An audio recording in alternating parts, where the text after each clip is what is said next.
Bonjour et bienvenue pour ce nouveau numéro de Tendance de Fonds et j'ai le plaisir de retrouver aujourd'hui sur le plateau Pierre Toussaint, gérant chez Odo BHF Asset Management. Bonjour Pierre. Bonjour Laurent.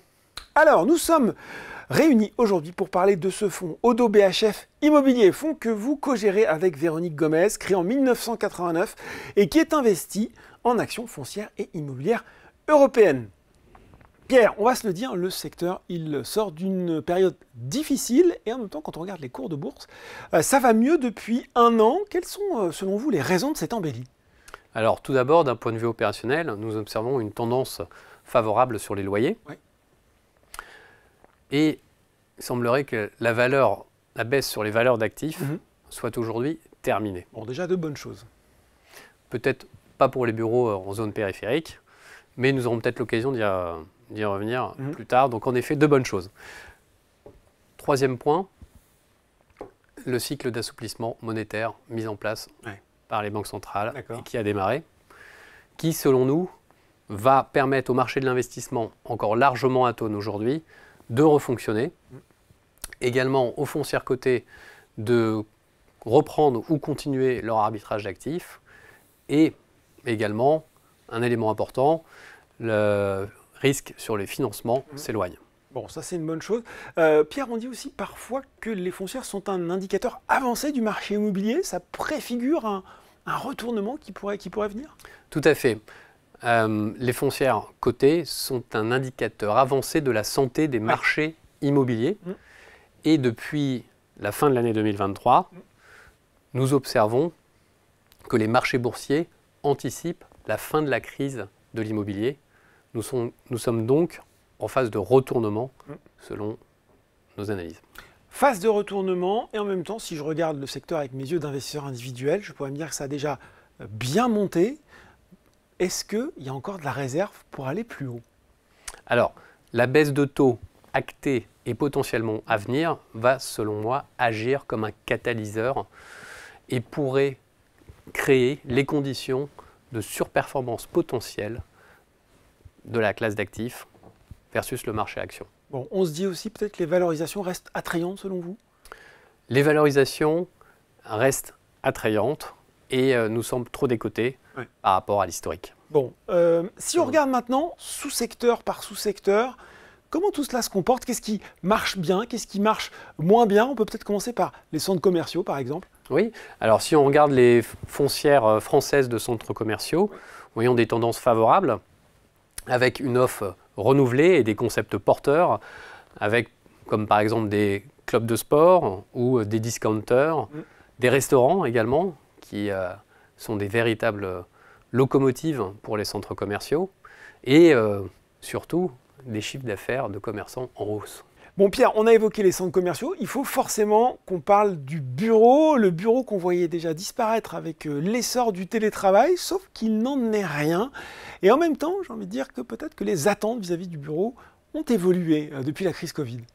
Oui, tout à fait Laurent. Alors, le télétravail va avoir un effet durable sur la demande de bureaux et on voit déjà un effet de ce télétravail sur les attentes des utilisateurs qui aujourd'hui se concentrent en fait sur les actifs qui sont les quartiers centraux des affaires et par opposition on voit au contraire cette polarisation importante avec les actifs de bureaux dans les zones périphériques où la vacance va continuer d'augmenter. Bon, donc il faut que les bureaux soient dans le quartier central des affaires. J'imagine que ce ne sont pas les seules attentes quand même sur ce bureau d'un nouveau genre. Alors en effet, également les qualités servicielles au sein de l'immeuble de bureau qui sont importantes et qui correspondent aujourd'hui à des attentes fortes de la part des utilisateurs, mais également on a les labels ESG qui sont également une attente importante de la part de ces utilisateurs. Bon, donc des immeubles qui sont aussi efficaces en termes, bien sûr, d'énergie. Quand on fait la somme comme ça de tous ces critères, je me dis que c'est pas si facile que ça à trouver. Non, tout à fait. Prenons par exemple le Grand Paris, où on va avoir 2% de vacances, par exemple, dans le quartier central des affaires, mais jusqu'à 20% dans les zones périphériques. Bon.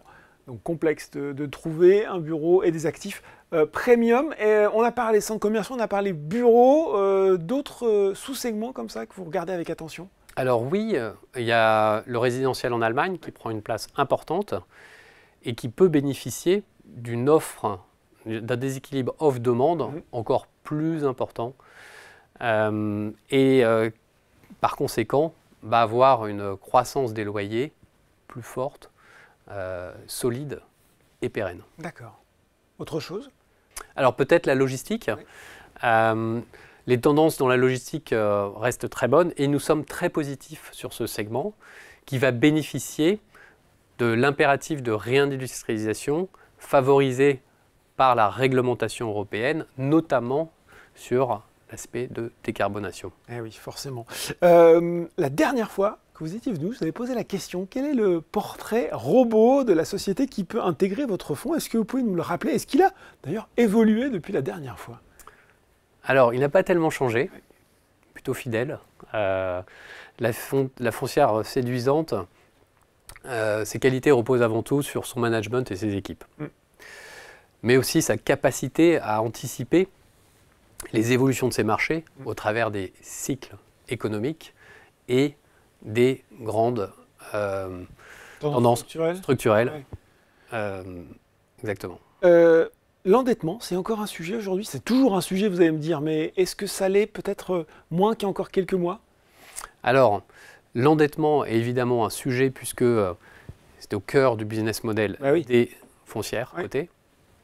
Et nous sommes très vigilants sur la façon dont les managements s'en servent. Pierre, on a l'habitude d'évoquer quelques exemples dans Tendance de fonds, et moi j'en ai retenu un qui m'a semblé intéressant lors de la préparation que j'ai eue avec vous de cet entretien. C'est le promoteur immobilier néerlandais CTP. L'occasion d'ailleurs de rappeler que votre terrain de jeu, c'est toute l'Europe pour aller chercher ces valeurs. Alors CTP qui n'est pas uniquement un promoteur, c'est une société de logistique qui est dirigée par des entrepreneurs et qui fait également des investissements en compte propre dans la logistique. Donc, elle conserve ensuite les actifs en portefeuille. CTP a une particularité, elle est positionnée dans les pays d'Europe de l'Est, République tchèque, Pologne, Slovaquie, Hongrie. Des pays donc avec main-d'œuvre qualifiée. Main-d'œuvre qualifiée, mais à moindre coût par rapport aux pays d'Europe de l'Ouest. Et elle a deux principaux drivers. Le premier, c'est la montée de l'e-commerce avec un nombre de plateformes logistiques qui augmente.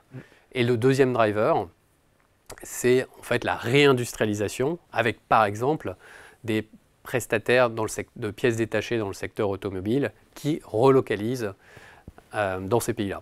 Qui relocalisent une partie de leur stock, c'est ça notamment? Tout à fait, exactement.